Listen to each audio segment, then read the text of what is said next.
Hello aspirants, welcome to M civil services. मैं अभिषेक कुमार आप सबका स्वागत करता हूं हमारे प्लेटफॉर्म पे, जहां मैं आपके लिए आज से शुरुआत कर रहा हूं CGPSC 2025 मेंस के क्वेश्चन पेपर का एनालिसिस, जिसका हम सॉल्यूशन भी आपको प्रोवाइड करेंगे, जो कि आपको इसके डिस्क्रिप्शन बॉक्स में मिल जाएगा। साथ ही साथ हम हर सब्जेक्ट का सब्जेक्ट वाइज एनालिसिस करेंगे। तो आज मैं आपके लिए लेकर आया हूं पेपर 1 पार्ट 1 यानी हिंदी लैंग्वेज, हिंदी भाषा के प्रश्नों को एनालाइज करा जाएगा। तो चलिए बिना देरी किए क्लास को स्टार्ट करते हैं और जानते हैं कि इस साल हिंदी के प्रश्न किस प्रकार आए हैं और उनकी क्या प्रोस्पेक्टिव आंसर हो सकता है। तो पहला क्वेश्चन हम देखते हैं। फर्स्ट क्वेश्चन पूछ रहा है कि पंचमाक्षर किसे कहते हैं और उनका उल्लेख भी करना है। तो देखिए, जैसे अगर आप देखेंगे तो पंचमाक्षर को अगर आप अलग करते हैं तो दिखेगा आपको पंचम अक्षर यानी पांचवा अक्षर।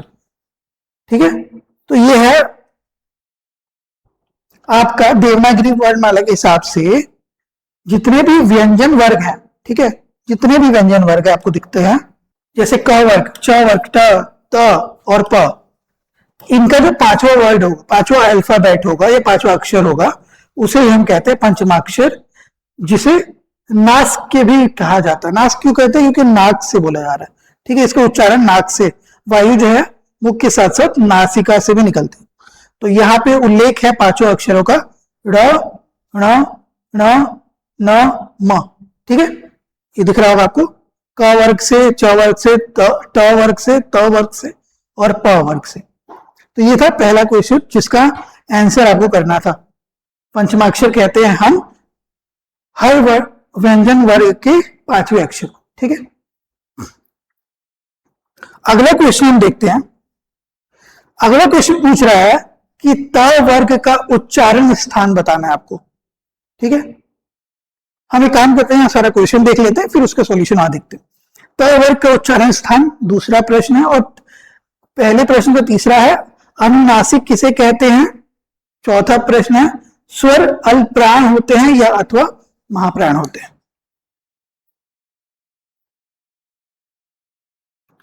ठीक है, तो जब हम देखते हैं, पहला क्वेश्चन हमने देख लिया, दूसरे क्वेश्चन की तरफ जाते हैं जब, तो बेसिकली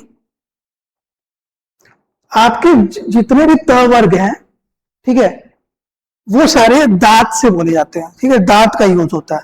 अब जब भी त बोलेंगे तो दांत आपका टच होगा तालु में। ठीक है, जीभ के साथ आपका ऊपर जो दांत का ऊपरी हिस्सा है वो टच होता है। तो ये है त वर्ग, दंतल इसे कहते हैं। तीसरा क्वेश्चन था अनुनासिक किसे कहते हैं? तो अनुनासिक जिन स्वरों के उच्चारण में श्वास वायु मुख के साथ साथ नासिका मार्ग से भी बाहर निकलती है, नाक से बाहर निकलती है, उसे कहते हैं हम अनुनासिक।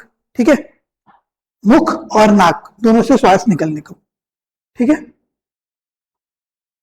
फिर आता है स्वर अल्पप्राण होते हैं अथवा महाप्राण होते हैं। तो जितने भी स्वर होते हैं वो सारे के सारे अल्पप्राण होते हैं। ठीक है, अल्पप्राण क्यों होते हैं? क्योंकि इनके लिए जब आपका जब आवाज निकलता है तो बहुत ज्यादा एयर आपको एक्सेल नहीं करनी होती, मतलब बहुत ज्यादा हवा बाहर नहीं छोड़नी होती है, बहुत कम वायु में भी आपका कार्य हो जाता है संपन्न।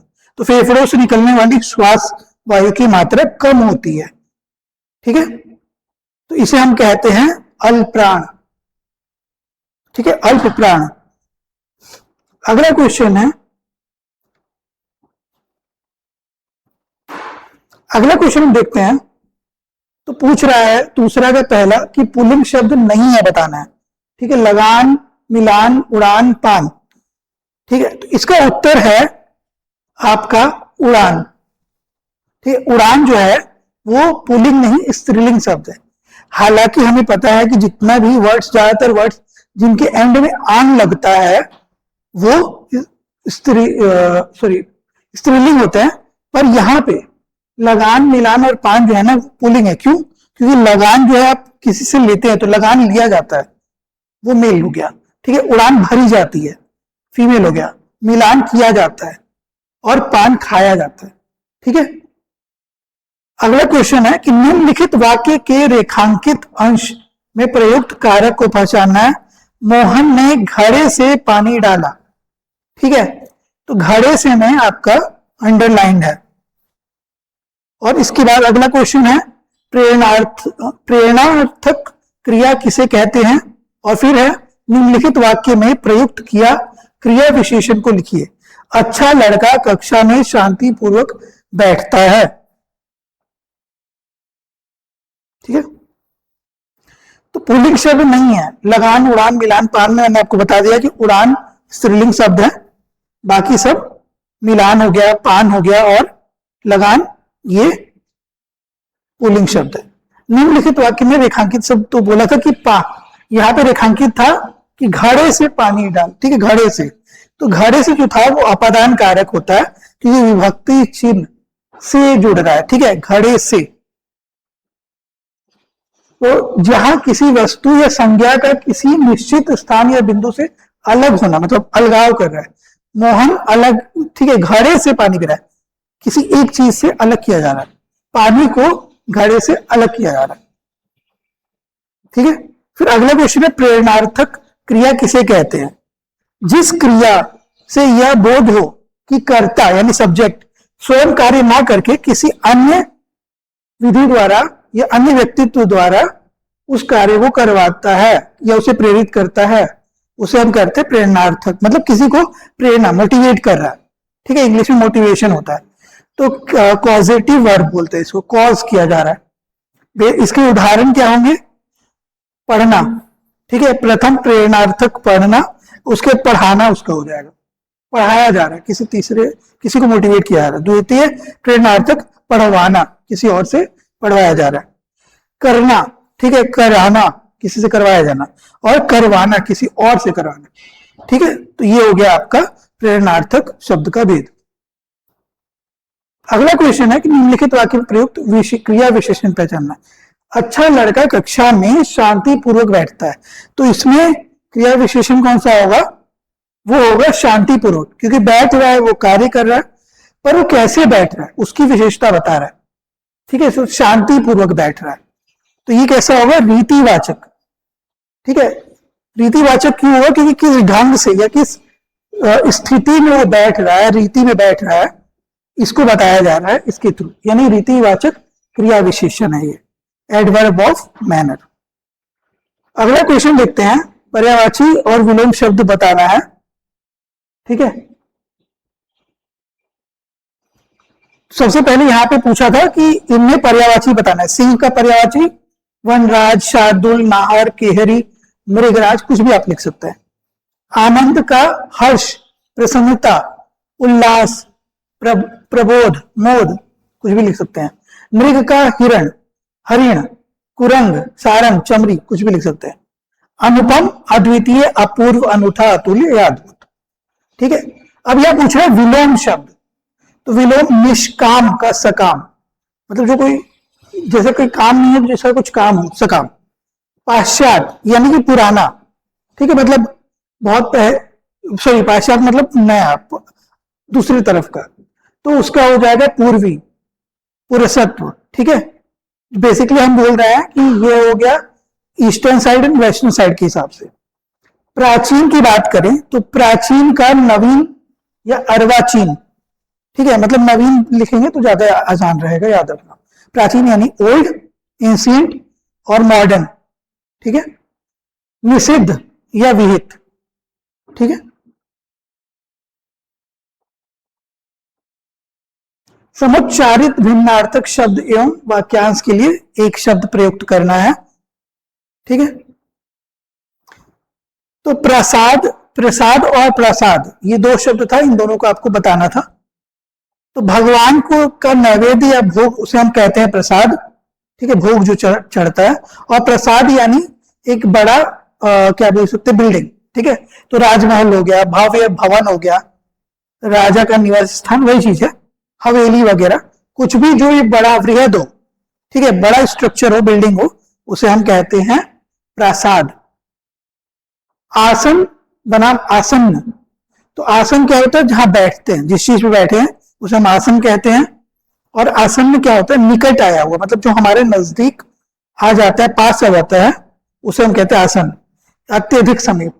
ठीक है, वाक्यांशों के लिए एक शब्द बताना, एक सार्थक शब्द जो शीघ्र समझ में ना आए, ठीक है, यानी क्लिष्ट या फिर दुर्बोध, जिसका बोध नहीं हो पा रहा, जो बात वर्णन से बाहर हो, मतलब जिसका आप व्याख्या नहीं कर पा रहे हो, ठीक है, जिसके बारे में आप डिस्क्राइब नहीं कर पा रहे हो, उसे बोलते हैं अवर्णनीय, जिसका वर्णन ना हो सके, ठीक है। संधि एवं संधि विच्छेद करना है तो संधियों की पहचान है, धनुष टंकार पूछा है, ठीक है, वर्ड था, तो इसमें विसर्ग संधि है, तो धनुष धनु धन टंकार विसर्ग संधि। फिर इसके बाद अजंत, अजंत का क्या होगा, व्यंजन संधि, अच धन अंत, ठीक है। अगला है संधि विच्छेद एवं नाम बताना है, गुरुदार्य, यानी गुरु धन औदार्य, यण स्वर संधि है जिसमें उ और अ मिलकर बन रहा है। अन्वय, ठीक है, अन्वय क्या है, अनु धन अय, यानी यण स्वर संधि है जिसमें उ धन अ मिलकर बन रहा है, ठीक है। ये जो सॉल्यूशन है ये मैं डिस्क्रिप्शन में भी दे दूंगा, तो आप बाद में इसको पढ़ सकते हैं। समास विग्रह एवं परिभाषा बताना है, ठीक है। देखिए अगला जो क्वेश्चन था, क्वेश्चन देख लेते हैं। प्रश्न 6, हमने ये सब देख लिया जो शीघ्र समझना है, यानी जिसका बोध ना हो, दुर्बोध हो गया या क्लिष्ट हो गया, जो बात वर्णन नहीं कर सकते हैं, वर्णन के बाहर डिस्क्राइब नहीं कर सकते हैं, वो होता है अवर्णनीय, ठीक है। फिर देखा था हमने, अब यहां पूछ रहा है कि निम्नलिखित सामासिक पदों का विग्रह करते हुए उनके नाम लिखना है, ठीक है। दत्त, चित्त और तुलसीकृत, और बहुव्रीहि समास को परिभाषित करते हुए एक उदाहरण लिखना है। तो जब हम देखेंगे, सबसे पहले दत्त चित्त, दत्त है चित्त जिसके द्वारा, ठीक है, अर्थात यानी एकाग्रचित्त व्यक्ति, बहुव्रीहि समास है। फिर आता है तुलसीकृत, यानी तुलसी द्वारा कृत, तुलसी द्वारा रचित, बनाया हुआ, करण तत्पुरुष समास, ठीक है, करण तत्पुरुष समास है, और ये साधन के रूप में विभक्त किया हुआ है, ठीक है, द्वारा के साथ विभक्ति की हुई है इसलिए। बहुव्रीहि समास की परिभाषा एवं उदाहरण अगला प्रश्न था। तो बहुव्रीहि समास क्या होता है, जिस समासिक पद में पूर्व पद तथा उत्तर पद दोनों में से कोई भी पद प्रधान नहीं होते, ठीक है, यानी ना तो पूर्व पद प्रधान होगा ना उत्तर पद प्रधान होगा, उसे हम कहते हैं बहुव्रीहि समास। इसका उदाहरण है लंबोदर, ठीक है, लंबा है उदर जिसका, यानी गणेश, ठीक है, भगवान गणेश, ठीक है, ना लंबा प्रधान है ना ही उदर प्रधान है, बल्कि विशेष विग्रह गणेश जी के बारे में कह रहा है। फिर तत्सम एवं तद्भव समास शब्द का रूपांतरण करना है। तत्सम तद्भव शब्द क्या है, आश्रय, इसका आश्रय जहां रहते हैं, मतलब किसी का छत देना बेसिकली। दुबला यानी कि पतला, दुबला है जो, तो उसका दुर्बल है जिसके अंदर बल नहीं है। पीठ यानी पृष्ठ, और छाता यानी छत्र, ठीक है। तो बेसिकली जब हम तद्भव से तत्सम करते हैं, यानी कि संस्कृत के मूल में कन्वर्ट करते हैं, उसको हम बोलते हैं, मतलब तत्सम यानी, ठीक है, संस्कृत में। तो ये सब दिखेगा आपको संस्कृत, आश्रय, दुर्बल, पृष्ठ, छत्र। वही हम तत्सम से अब तद्भव के रूप में कन्वर्ट कर रहे हैं, बेसिक हिंदी टर्मिनोलॉजी में कन्वर्ट कर रहे हैं। तो स्वामी, उसका साइन या स्वामी, ठीक है, राजा, राय या राव, कार्य यानी काम काज, कर्ण कान, ठीक है। अगला क्वेश्चन है वर्तनी एवं वाक्य शुद्धि, ठीक है। तो सबसे पहले शब्दों के शुद्ध रूप बताना है आपको। तत्व का इसमें 2 बार आधा त आएगा, ठीक है, जबकि यहां पे सिर्फ 1 बार आधा त दिया हुआ था। अंताक्षरी, तो ये है अंत्याक्षरी, ठीक है, यहां जो ता है वो आधा त होगा और या आएगा, ठीक है। अंत्याक्षरी मूल रूप से अंग और त्या का योग होता है। यथेष्ट, यथेष्ट ता है, था नहीं है, ठीक है। वाल्मीकि, वाल्मीकि में बड़ी ई की मात्रा लगेगी और क में छोटी ई की मात्रा, म में बड़ी, क में छोटी ई की मात्रा। वाक्यों के शुद्ध रूप एवं कारण। अशुद्ध, मैं अपनी बात का स्पष्टीकरण करने के लिए तैयार हूं। तो शुद्ध वाक्य एक हो सकता है कि मैं अपनी बात स्पष्ट करने के लिए तैयार हूं। ठीक है, स्पष्टीकरण का मतलब ही होता है स्पष्ट करना। ठीक है, ये दूसरा आप लिख सकते हैं, मैं अपनी बात का स्पष्टीकरण देने के लिए तैयार हूं। तो बेसिकली जो करण है ना वो चेंज होगा, अर्थात यानी करना। अशुद्ध है, श्री कृष्ण में के अनेकों नाम है। अनेकों नाम नहीं होते, अनेक नाम होते। ठीक है, वो पहले ही बहुत है। ठीक है, बहुतायत में है अनेक, तो अनेकों शब्द नहीं होता है। श्री कृष्ण के अनेक नाम हैं। ठीक है, अगला क्वेश्चन है, उपसर्ग एवं उपसर्ग से शब्द रचना करना है। तो अधि से अधिकार। ठीक है, उपसर्ग यानी पहले लगने वाला, प्रत्यय यानी बाद में लगने वाला। तो अधि अधिकार, अधिपति, अधिनियम, अधीक्षक, अधिराज, कुछ भी लिख सकते थे। अपमान। ठीक है, अपराध, अपयश, अपकार, अपशकुन। ठीक है, उत्कर्ष। ठीक है, उत्साह, उद्योग, उन्नति। वी से विकास, विपत्ति, विदेश, वियोग, विशेषता। ठीक है, कुछ भी लिख सकते थे आप। तो ये जितने भी उपसर्ग की बात जब भी होगी तो पहले आपको लगाना है। ठीक है, प्रत्यय बाद में लगता है। तो प्रत्यय का करना है, मूल रूप है बटाओ, और प्रत्यय का विभाजन करते हुए बाट धन आओ। ठीक है, प्रत्यय क्या है, आओ, तो बाट का आओ। ठीक है, फिर आएगा आपका भड़क, भड़ाका यानी भड़क धन आका, मैवार, मेव धन आर, और हथौड़ा, हाथ धन औड़ा। ठीक है, ये था प्रत्यय। देखिए इसमें बाद में लगा है। ठीक है, बाट में आओ लगा तो बटाओ हो गया, भड़क में आका लगा तो भड़ाका हो गया। ठीक है, बाद में लग रहा है, इसे हम प्रत्यय कहते हैं। मुहावरों एवं लोकोक्तियों, लक्षणी कर। ठीक है, धुएं का महल खड़ा करना, इसका मतलब है कोरी कल्पना करना। ठीक है, हवाई या काल्पनिक योजना बनाना बेसिकली। ठीक है, तो हम ये बोल सकते हैं कि सपने बुनना, खाली बस सपनों में खोए रहना, ये भी आप लिख सकते थे। बछिया के ताऊ यानी अत्यधिक मूर्ख व्यक्ति। ठीक है, महामूर्ख या नीरा बेवकूफ व्यक्ति, जिसको हम कहते हैं बछिया के ताऊ। घी भी खाओ, पगड़ी भी रखो, मतलब अपनी मान प्रतिष्ठा, इज्जत और ईमानदारी के को कायम रखते हुए सुख सुविधा के साथ जीवन व्यतीत करना, यानी कि आप यश भी पाइए और साथ ही साथ नाम भी पाइए, मतलब मान सम्मान के साथ आपका सारा कार्य भी चलता रहे। 3 में न 13 में मृदंग बजाए डेरे में। ठीक है, ऐसा पूर्णतः उपेक्षित या तटस्थ व्यक्ति जिसका किसी समय विवाद या समाज में कोई प्रभाव, गिनती या महत्व ना हो।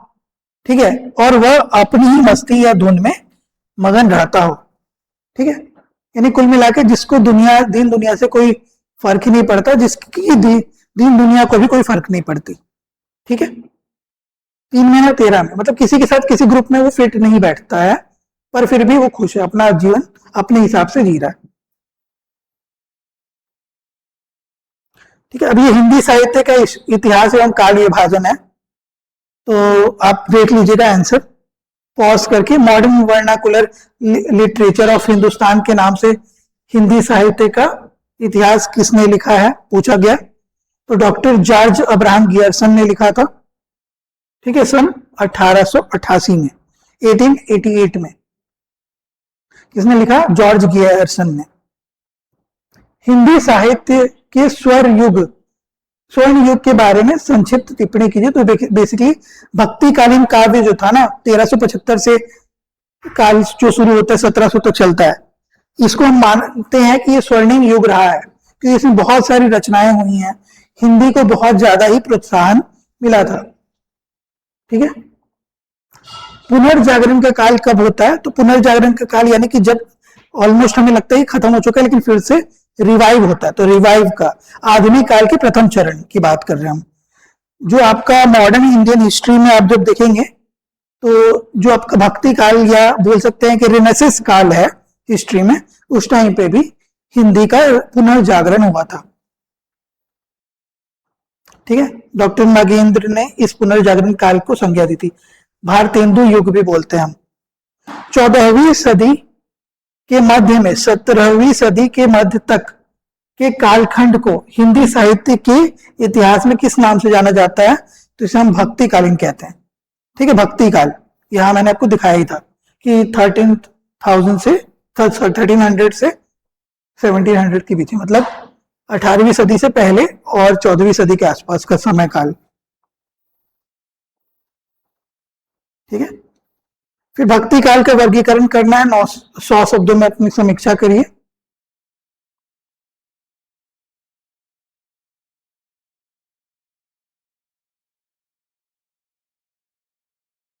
ठीक है, तो हिंदी साहित्य के भक्ति काल को मुख्य रूप से दो वैचारिक धाराओं में विभाजित किया जाता है।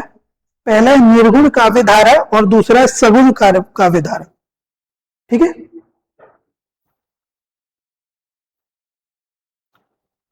प्रमुख रचनाकार एवं उनकी रचनाएं। दी गई कृतियों के रचनाकार का नाम बताना है। रोशनी का घोषणा पत्र अशोक वाजपेयी ने लिखी है। ठीक है, नौकर की कमीज विनोद कुमार शुक्ल ने लिखी है। राम वनवास पंडित लोचन प्रसाद पांडे की रचना है। और दियना के अंजोर केयूर भूषण छत्तीसगढ़ी साहित्य है। ठीक है, प्रसिद्ध कृतियां बताने हैं इन लेखकों की, इन रचनाकारों की। गुलशेर खां सानी काला जल, ठीक है, सांप और सीढ़ी, ये भी उनकी एक रचना है। गंगा प्रसाद गुप्त बरसैया, वीर जयमल या छत्रसाल। ठीक है, माधव राव सप्रे एक टोकरी भर मिट्टी, हिंदी की प्रथम मौलिक कहानी के रूप में माना जाता है माधव राव सप्रे की। और नारायण लाल परमार की सूरज नहीं मरे या दिया का उजाला। ठीक है, बाकी अब ये देखिए गद्यांश आप पढ़िए, उसका शीर्षक लिखिए, गद्यांश आप पढ़ लीजिएगा, क्वेश्चन आपके पास होगा। और नहीं तो यहां से क्वेश्चन पेपर में से आप गद्यांश देख लीजिएगा पॉज करके।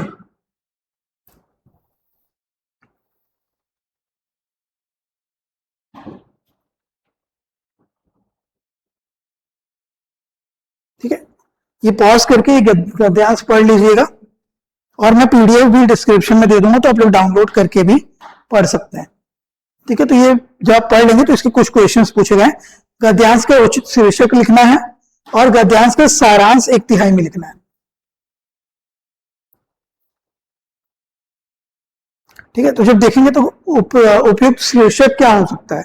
तो शीर्षक जो मेरे हिसाब से था वो चित्त की एकाग्रता और आत्मबल लिख सकते थे, या फिर मन की दृढ़ता या आत्मिक विकास के बारे में आप इसका उचित शीर्षक लिख सकते थे। ये आपके ऊपर है, आपको जो भी उस समय सही लग रहा है वो आप लिख सकते थे। ये मुझे ऐसा लगा कि ये हो सकता है।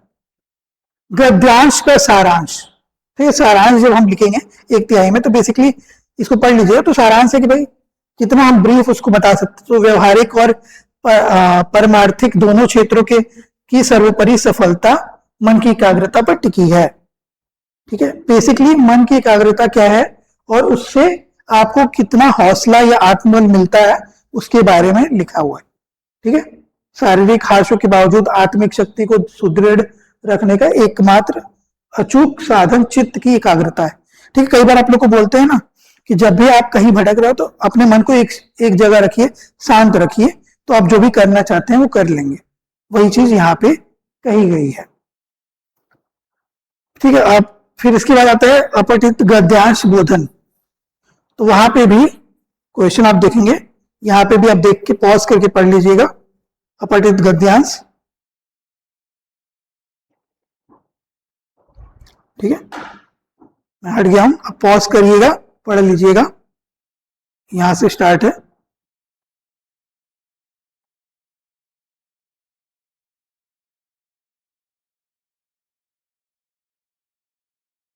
और अब इसमें पूछा है जो सवाल वो है, पहला, हमारी आत्मा किसके लिए छटपटाती है? दूसरा, हम दिन रात किसकी सेवा में लगे रहते हैं। फिर तीसरा प्रश्न है, माँ को मिठास का स्वाद कब चखने को मिलता है।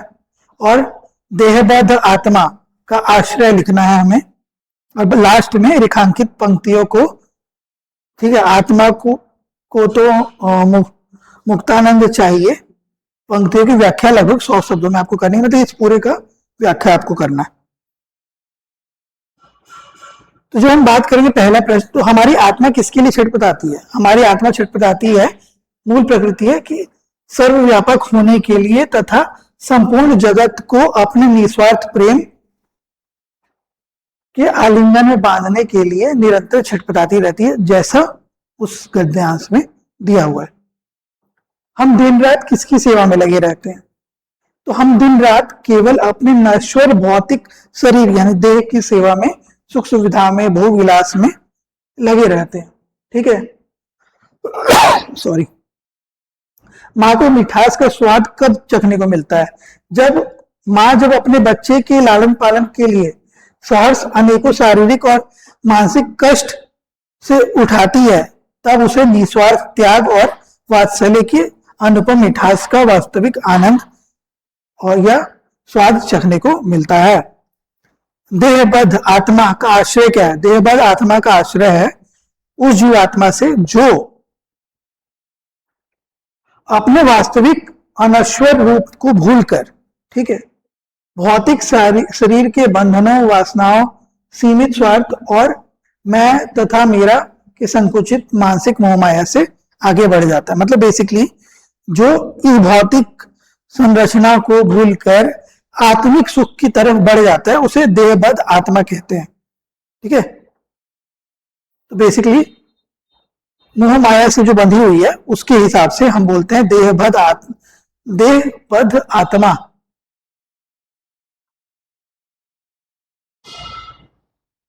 ठीक है, अब रेखांकित व्यक्ति की व्याख्या आप कर लीजिएगा अपने हिसाब से, ये देख लीजिएगा, पॉज कर दूंगा मैं, आप पॉज करके देख लीजिएगा। ठीक है, आगे बढ़ते हैं। व्यवहारिक पत्र लेखन एवं प्रारूप। तो पहले पूछा था प्रश्न में कि पत्र का महत्व बताते हुए आपके अपने पिताजी को पत्र लिखना है। तो पत्र का महत्व क्या है। विचारों और भावनाओं का आदान प्रदान होता है। ठीक है, आप जब भी पत्र लिख रहे हैं तो अपने विचार या अपनी भावना जो है किसी दूसरे के साथ, जिसको आप पत्र लिख रहे हैं, क्या कर रहे हैं, एक्सचेंज कर रहे हैं, आदान या प्रदान कर रहे हैं। विचारों की स्पष्टता और गहराई पता चलती है। ठीक है, आप जो कहना चाह रहे हैं उसे आप लिखित रूप से सामने वाले को समझा रहे हैं। भावनात्मक जुड़ाव और आत्मीयता लगता है। ठीक है, स्थायी दस्तावेज हो जाता है। ठीक है, आपसे मुंह से बोली हुई बात, जैसे मैं अभी आपको बोल रहा हूं, ठीक है, वो अगर आप सिर्फ सुनेंगे तो स्थायी नहीं होगा, लेकिन जब आप इसको वीडियो लेक्चर को बार बार देख रहे होंगे या नोट्स बना रहे होंगे या कहीं लिखित तौर पे मैं आपको दे दूंगा, यानी ये जो मैंने लिखा है ये मैं आपको जब हैंड ओवर करूंगा, डिस्क्रिप्शन से डाउनलोड कर लेंगे, तो ये आपके लिए क्या हो जाएगा, स्थायी दस्तावेज हो जाएगा। आप जब चाहे तब उसे पढ़ सकते हैं। कार्यालयीय या व्यावसायिक कार्यों का आधार भी होता है। ठीक है, मतलब बेसिकली ऑफिशियल जो भी वर्क होता है वो लेटर के माध्यम से बताया जाता है। और भाषा का ज्ञान और लेखन का कौशल का विकास भी होता है। मतलब आप जब पत्र लिख रहे हैं या पत्र के बारे में समझ रहे हैं तो आप बेसिकली लैंग्वेज में पकड़ बढ़ा रहे हैं अपनी। ठीक है, तो अब ये सैंपल है, आप देख लीजिएगा। ये मैं आपको जब डिस्क्रिप्शन में दे दूंगा इसका नोट्स पीडीएफ, तो वहां से आप डाउनलोड करके सैंपल देख लीजिएगा। देखिए क्या होता है, सबसे शुरू में आपको वो एरिया के बारे में, जैसे कहाँ है, किसको भेज रहे हैं, क्या चीज है, वहां से स्टार्ट है। डेट आप लिखेंगे। ठीक है, फिर अपने जो जिसको भी आप पत्र लिख रहे हैं उनको संबोधित करेंगे। अगर वो बड़े हैं तो आदरणीय से, छोटे हैं तो स्नेह से या प्यार से, जिस भी तरीके से आप चाहते हैं किसी को संबोधित करना, वो संबोधन लिखेंगे। फिर आप मैटर लिखेंगे और लास्ट में समाप्त करेंगे। ठीक है, आपका आज्ञाकारी पुत्र XYZ जो भी नाम है। पत्रों के मुख्य प्रकार।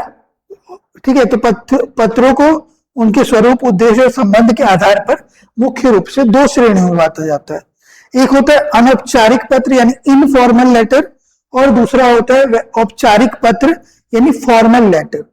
तो इनफॉर्मल लेटर क्या है, जैसे जो भी अपने रिलेटिव्स को लिख रहे हैं, नॉर्मल बोलचाल में लिख रहे हैं, अपने भाई बंधु अपने घर वालों को लिख रहे हैं, बेसिकली वो होता है इनफॉर्मल लेटर। ठीक है, सगे संबंधियों, माता पिता, भाई बहन, किसी को भी आप अपनी भावना व्यक्त करते हुए कोई पत्र लिख रहे हैं जिसमें आपको कोई भी फॉर्मेलिटी नहीं लिखनी हो या फॉर्मेलिटी नहीं करनी हो, मतलब औपचारिकता उसमें ना हो। ठीक है, अब कुछ भी बात खुले मन से उनके साथ साझा कर सके।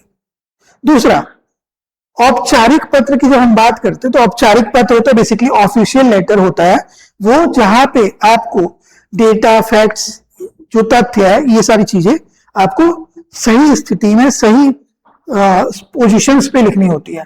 ठीक है, तो बेसिकली व्यक्ति, संस्था या अधिकारियों को लिखे जाने वाले पत्र जो आपके अपने नहीं हो, जिनमें आपको फॉर्मल किसी विषय पर बात करनी हो, किसी सब्जेक्ट पर बात करनी हो, उसे हम कहते हैं फॉर्मल लेटर।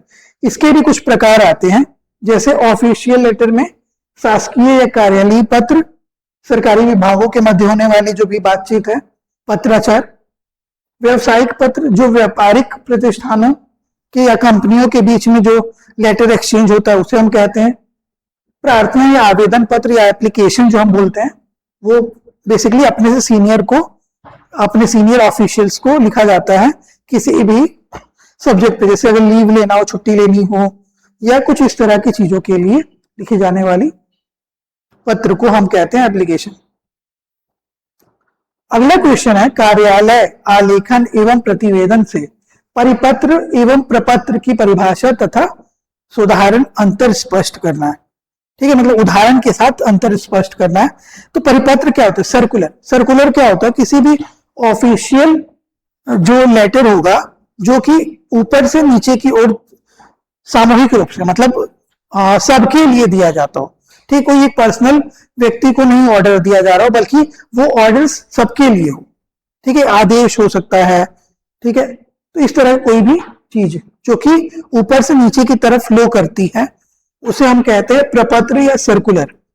उदाहरण के रूप में मुख्य सचिव द्वारा समस्त जिला कलेक्टरों को कानून व्यवस्था और सुरक्षा व्यवस्था दुरुस्त करने के लिए जारी सामूहिक शासकीय निर्देश। ठीक है, प्रपत्र की बात करें हम, यानी कि फॉर्मेट या फॉर्म, ठीक है, एप्लीकेशन फॉर्म्स जो होते हैं वो, तो किसी विशिष्ट प्रशासनिक कार्य, सूचना संकलन या सांख्यिकी, बेसिकली डेटा कलेक्शन के लिए किया जाने वाला कार्य, उसे हम क्या कहते हैं? फॉर्म या प्रपत्र। तो बेसिकली जब भी आप एप्लीकेशन फॉर्म डालते होंगे, एग्जाम्पल के लिए विश्वविद्यालय परीक्षा हो गया, सीजीपीएससी प्रीलिम्स या मेंस के लिए फॉर्म भरना हुआ, किसी एग्जामिनेशन के लिए फॉर्म भरना हुआ, तो वहां आप क्या करते हैं? अपना डेटा देते हैं। ठीक है, अपना डेट ऑफ बर्थ देते हैं, अपना नाम पता देते हैं, अपने माता पिता का नाम पता देते हैं, आपका शैक्षणिक अहर्ता देते हैं। ठीक है, क्या क्या एलिजिबिलिटी है आपके पास, वो सारी चीजें बताते हैं। तो उसका सरकार या जिसको आप दे रहे हैं वो क्या करेगी? वो कलेक्ट करेगी ना, एकत्र करेगी। तो बेसिकली प्रशासनिक कार्य के लिए या किसी भी कार्य के लिए जब सूचना एकत्रित करने की बात होती है, ठीक है, किसी का डेटा इकट्ठा करना हो, तो हम क्या यूज करते हैं? फॉर्म का यूज करते हैं, जिसे हम प्रपत्र हिंदी में कहते हैं। ठीक है, अब प्रपत्र और फॉर्म में मेन अंतर क्या होता है? देखिए, सर्कुलर जो होता है वो ऊपर से नीचे की तरफ बढ़ा जाता है और वो ऑर्डर होता है। ठीक है, उसमें कोई डेटा कलेक्शन नहीं होता है, इसमें डेटा कलेक्शन होता है। तो बेसिकली मूल उद्देश्य होता है कि ये सूचना ऊपर से नीचे की ओर फ्लो करवाना और उनसे कार्य करवाना, अपने से छोटे से कार्य करवाना। ठीक है, व्यापक स्तर पर। जबकि ये क्या होता है? आवेदक की विशिष्ट किसी पर्सनल इंडिविजुअल की डेटा को इकट्ठा करना। ठीक है, जानकारी को व्यवस्थित करके इकट्ठा करना। प्रारूप की प्रकृति कैसी होती है? तो ये आधिकारिक शासकीय पत्र जैसा होता है, सिंगल फॉर्म में हो सकता है, सिंगल पेज में या डबल पेज में या एक बंडल में हो सकता है, किसी भी फॉर्म में हो सकता है, पर वहां पे कोई डेटा कलेक्शन नहीं हो रहा है, आधिकारिक रूप से लेटर आएगा। जबकि ये पूरी तरह ब्लैंक टेम्पलेट पे होता है। ठीक है, यहाँ पे कुछ चीजें मेंशन नहीं होती है, बस आपसे पूछा जाता है आपका नाम, तो नाम आप खुद स्वयं भरते हैं, आपका जन्म आप खुद भरते हैं, आपके माता पिता का नाम आप खुद भरते हैं। तो बेसिकली यहाँ ये ब्लैंक होता है, जहां आपको अपना डेटा फिल करना होता है। ठीक है, प्रवाह की दिशा तो मैंने आपको बता दिया, ये टॉप टू बॉटम जाता है, मतलब ऊपर से नीचे की ओर, जबकि ये बॉटम से टॉप जाता है। मतलब एक इंडिविजुअल फॉर्म भर रहा है, अब वो फॉर्म संस्थान के पास जाएगा और संस्थान उसमें से फॉर्म में चेंजेस करे, देखेगी कि क्या हमारे लिए ये एलिजिबल है कैंडिडेट या नहीं है। ठीक है, व्यवहारिक उदाहरण तो मैंने आपको बता ही दिया। वित्तीय वर्ष की समाप्ति पर व्यय नियंत्रण के लिए या प्रवेश आवेदन पत्र, किसी भी परीक्षा का प्रवेश पत्र, ठीक है, जो फॉर्म भरते हैं आप। विवरणात्मक प्रतिवेदन की परिभाषा एवं उदाहरण है डिस्क्रिप्टिव रिपोर्ट। ठीक है, विवरण देना, प्रतिवेदन, तो एक रिपोर्ट तैयार कर रहा है, तो किसी भी, मान लेते किसी भी आप प्रोजेक्ट में काम कर रहे हो, तो उस प्रोजेक्ट की समाप्ति के बाद आपको एक क्लियर कट रिपोर्ट तैयार करनी होती है, जहां पे आप डिस्क्राइब करते हैं, बताते हैं, वर्णन देते हैं कि आपने अब तक क्या किया इस पूरे प्रोजेक्ट में, इस पूरे कार्य में। ठीक है, तो बेसिकली रिपोर्ट कैसा होता है, किसी भी पूर्व आयोजित कार्यक्रम जो पहले हो चुका है उसके बारे में आप डिटेल डिस्क्राइब करते हैं। जैसे घटना हो सकती है, दुर्घटना हो सकती है, यात्रा हो सकती है, आधिकारिक बैठक हो सकती है, कोई प्रोजेक्ट हो सकता है, जैसे मैंने आपको बताया। तो ये कुछ भी हो सकता है, बेसिकली जो हो चुका है उसके बारे में आपको डिस्क्राइब करना है। प्रतिवेदन वेतन का व्यवहारिक उदाहरण एग्जाम्पल है। ठीक है, यहां मैंने एक एग्जाम्पल दे दिया है, आप चाहें तो यहां पॉज करके देख सकते हैं या फिर डाउनलोड कर लीजिएगा डिस्क्रिप्शन बॉक्स से, और वहां से भी आप देख सकते हैं।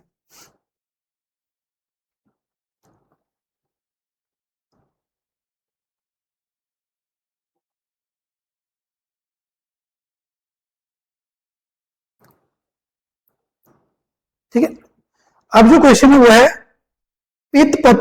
पत्रकारिता यानी कि येलो जर्नलिज्म, इसके बारे में बताना था। तो येलो जर्नलिज्म क्या होता है, बेसिकली जनसंचार और मीडिया जगत की उस विकृति या प्रवृत्ति को बताया जाता है जहां जिसमें निष्पक्ष समाचार, प्रामाणिक तथ्यों, सामाजिक सरोकार और पत्रकारिता के नैतिक मूल्यों से इतर, ठीक है, अलग होकर पूरी तरह दरकिनार करते हुए केवल सनसनीखेज खबरें, भ्रामक अफवाहें, भड़काऊ सुर्खियां, ठीक है, जैसे कुछ समय पहले आपको याद हो तो न्यूज में आया था कि एक बहुत बड़े एक्टर की मृत्यु हो गई, जबकि उनकी मृत्यु उस समय हुई नहीं थी।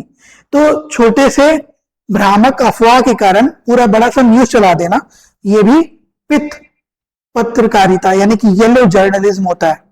ठीक है, तो बेसिकली कुछ भी ऐसा न्यूज जो कि कैसा हो, वो एक्सक्लूसिव बोल के बताया जा रहा हो पर उसमें प्रामाणिकता नहीं हो, नैतिकता नहीं हो। ठीक है, अनैतिक जर्नलिज्म से कहते हैं हम। ठीक है, अनैतिक पत्रकारिता। आज के समय में डिजिटल युग में सोशल मीडिया में आप क्लिक बेट देखते होंगे। ठीक है, क्लिक बेट में आप देखेंगे किसी ना किसी का आए दिन यूट्यूब पे आपको मृत्यु दिखाते ही रहते हैं। ठीक है, तो ये भी क्या है, पित्त पत्रकारिता का ही एक उदाहरण है। ठीक है, अब देखते हैं अंग्रेजी प्रशासनिक परिभाषिक शब्दों का हिंदी रूपांतर। वीटो, ठीक है, एडमिनिस्ट्रेटिव टर्म है, इसका हिंदी आपको बताना है। तो वीटो का बताना है, तो वीटो क्या होता है, किसी चीज पे होल्ड कर देना, किसी चीज को क्लोज कर देना, एंड कर देना। तो बेसिकली निषेधाधिकार यानी निषेध करने वाला विशेष मत जिसके द्वारा किसी प्रस्ताव को आप रोक सकते हैं। ठीक है, तो यूनाइटेड नेशन के जो परमानेंट मेंबर हैं उनको वीटो प्राप्त है। ठीक है, उस वीटो के माध्यम से हर एक कंट्री, जो भी परमानेंट कंट्रीज हैं, वो क्या कर सकती हैं, कोई भी बिल को रोक सकती हैं। ठीक है, कई बार ऐसा हुआ है, आपने पढ़ा होगा। प्रीफेस की बात करें तो प्रीफेस का मतलब होता है प्रस्तावना या भूमिका या जब भी आप किसी चीज की शुरुआत करते हैं, मान लेते हैं किसी किताब के लेखन की, तो उसके पहले प्रीफेस आता है। बेसिकली उस किताब में आप क्या पढ़ने वाले हैं वो वहां पे शुरू में बता दिया जाता है, एक तरह से ट्रेलर है। ठीक है, किताब का ट्रेलर है, एडमिनिस्ट्रेटिव ट्रेलर, प्रस्तावना। बाई बैक, ठीक है, बाई बैक का मतलब होता है पुनः क्रय, यानी उत्पाद या शेयरों को वापस खरीदने की प्रक्रिया, किसी चीज को वापस खरीदना बाई बैक होता है। ठीक है, इंटीग्रिटी इंटीग्रिटी क्या होता है? अगर आपने, क्योंकि आप लोग सीजीपीएससी की तैयारी कर रहे हैं, तो आपने प्रस्तावना यानी प्रीएम्बल पढ़ा होगा। प्रीएम्बल में इंटीग्रिटी वर्ड जोड़ा गया था। ठीक है, आप कमेंट करिए कि किस समय जोड़ा गया था, किस साल में, और किस संविधान संशोधन के द्वारा इंटीग्रिटी शब्द को हमारे प्रीएम्बल में जोड़ा गया था। ठीक है, तो इसका मतलब होता है अखंडता या सत्यनिष्ठा। अखंडता ज्यादा बेटर शब्द आप लिख सकते हैं। ठीक है, तो हमारे प्रस्तावना में भी अखंडता जोड़ा गया था, इंटीग्रिटी। वाक्यों के अंग्रेजों में व्याकरण सम्मत अनुवाद करना है। तुलसीदास एक महान कवि थे। ठीक है, Tulsidas was a great poet. Tulsidas was a great poet. पानी गिर रहा है, इट इज रेनिंग। अभी रेन हो रहा है, ठीक है, कंटिन्यूअस है, तो आईएनजी लगा दीजिए। ठीक है, वह खाना खा रही, ये भी कंटिन्यूअस है, तो सी इज ईटिंग फूड। अब वो खाना खा रही है लिख रहा है, सी अगर वो लिखता है कि वो खा रही है तो ये होता है सी इज ईटिंग। ठीक है, ये बहुत लोग से गलती होता है, खाना खा रही है तो खाना के लिए ईटिंग फूड लिखना आपको कंपलसरी। तो she is eating food present continuous tense है। हमें अनुशासन में रहना चाहिए। अनुशासन यानी डिसिप्लिन में रहना चाहिए। ठीक है, तो we should remain in discipline, या हम लिख सकते हैं वी मस्ट ऑब्जर्व डिसिप्लिन। हमें डिसिप्लिन ऑब्जर्व करना चाहिए। ठीक है, हमें अनुशासन में रहना चाहिए। तो इस प्रकार हिंदी यानी भाग 1 को आपके साथ मैंने एनालाइज किया है। अगर आपको ये एनालिसिस अच्छा लगा तो प्लीज इस लेक्चर को लाइक करें, लोगों के साथ, बाकी दोस्तों के साथ शेयर करें, चैनल को सब्सक्राइब करें और बेल आइकन दबा दें ताकि आने वाले नोटिफिकेशन आपको पहले ही मिल सके। चलिए, इसी के साथ इस लेक्चर को हम यहीं पे एंड करते हैं और अगले लेक्चर में फिर मुलाकात करता हूं आपसे, जहां मैं आपके लिए पार्ट 2 का एनालिसिस लेकर आऊंगा। तब तक के लिए अपना ख्याल रखें, पढ़ते रहें। Thank you and have a nice day.